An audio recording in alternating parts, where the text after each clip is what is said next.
What is up? What is good? And what is going on? Removing the intro video for now. Had a solid 2-month run with that. It's pretty great. It's pretty great. Can't say otherwise. So, gonna do something I never do. And I'm gonna open a box. An investment piece. I have plenty more of these. Don't worry. But this set is it's very interesting. Looking at this set, looking at it in hindsight, right? Because it's such an anomaly of a set. You know, what's going on, Hermit? So, like, Double Masters is, like, honestly keeping the price of Modern, like, kind of in check. Like, a little bit. Now that, and, you know, the fact that not everyone can still play, like, local tournaments, but I think a lot of places in America, at least in, like, United States, they're opening. You know, they're opening for play. You know, Wizards' official in-store play started up again. They have the promotion coming up that if you spend $50 or more in store starting June 18th, you get those Fabled passages. They are actively doing things behind the scenes to try to increase in-store attendance. They're doing a lot right now. Now, you can call it artificial, you can call it whatever you want, but they're doing quite a bit. And Modern Horizons 2, the price notwithstanding, I'm having a great start to my week. I'm going to talk about Chilling Reign. Had a bit of an issue with one of my suppliers with it, where the price suddenly, like, went up. We're talking, like, $50 a box more than I was expecting to pay from it. And I was like, I can't do that. Like, I can't do, like, I've been saying that I was going to pay to my person, like, 100, 110 a box.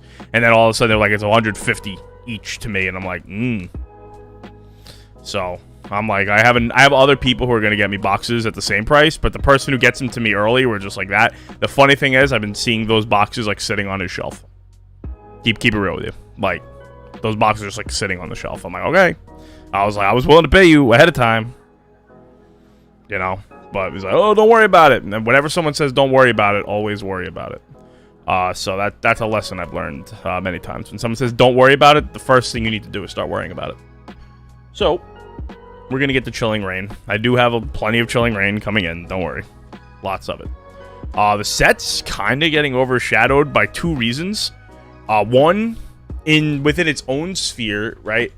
EV Heroes... and the subsequent English version of it, which will be Evolving Skies, is completely removing all Chilling Reign hype. Just like, you listen into the community, and those EV cards are all like $400. Nobody gives a shit about Chilling Reign right now. So part of me is like, okay, or you go ahead and do 150, because I will take that money and put it somewhere else. That's just the way I look at it. You know what I'm saying? What's going on? Uber, how you doing? Like, but looking at EV Heroes and Evolving Skies and V-Unions and the sets after that, it's really taken the wind out of the sails of Chilling Reign. Plus, you know, there's a lot of people who are in on multiple card games, too. Modern Horizons 2 is a 700-foot grand slam. This set is unbelievably good. I got a chance to do a few pre-releases. These have already been opened, of course. It's so hard to, like, not get money out of this set. And I'm gonna do my best to get some collector's block boxes in, more than I thought.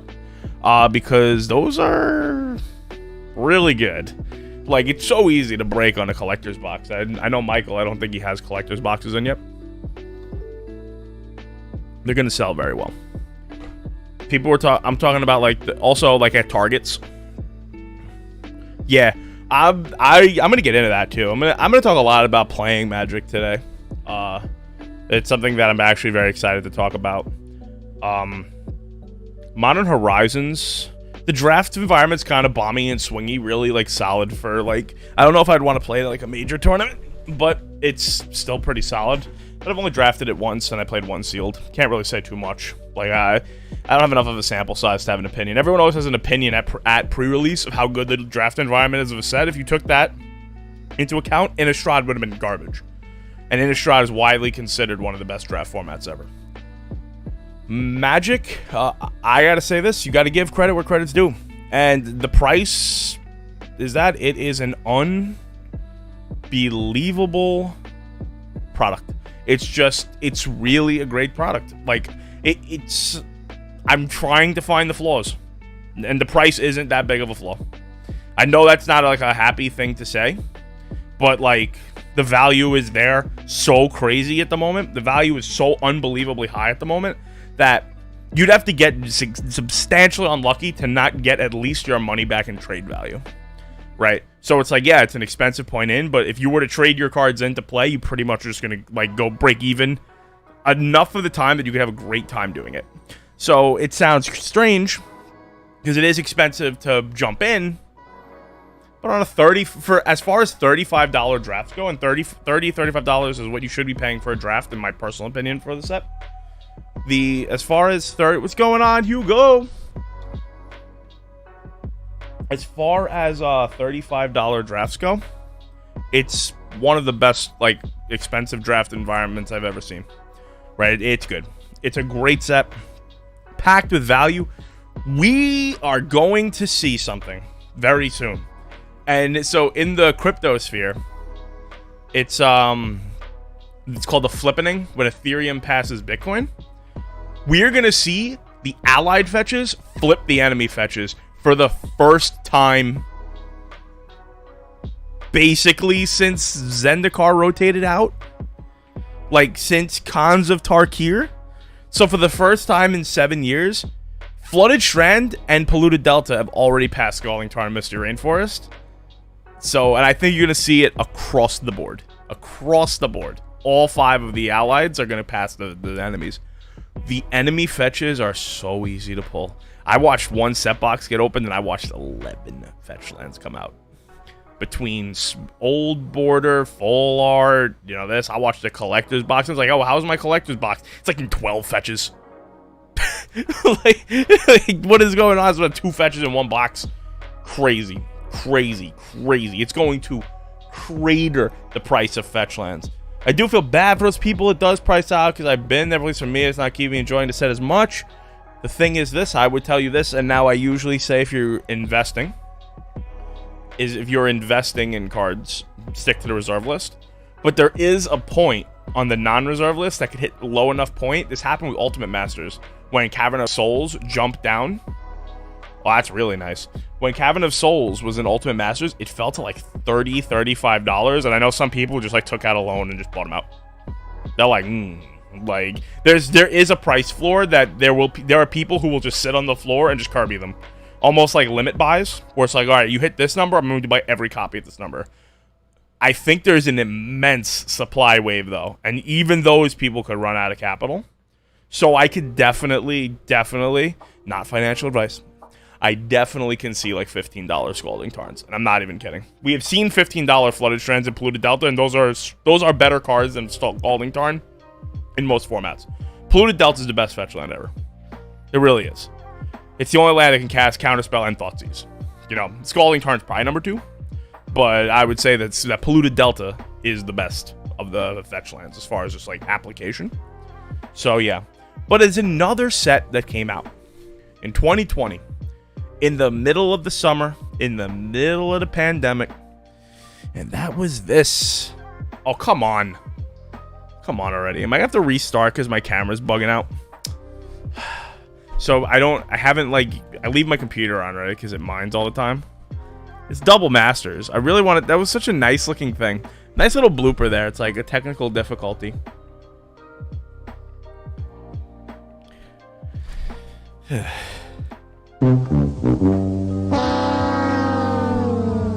Yeah, like if you're collecting and investing, I'm gonna get to the opening after. We're gonna have to do a restart, but it won't take too long to restart and get it to run. Freaking, well, you try to make things look nice, and it always just ends up being technical issues. And when I don't stream as often, I don't do as many tests. So I'll just talk about Double Masters before we open it, right? Before we break into it, we'll take a break. Tell you to go get a snack or drink before I open it. This set is insane as far as the EV goes. Now you get 2 rares, mythics, 2 rare slash mythic, and 2 foils in every pack. It has cards like Mishra's Bauble in the uncommon. Is there any data regarding? I mean, you can usually look at how many like judges were around.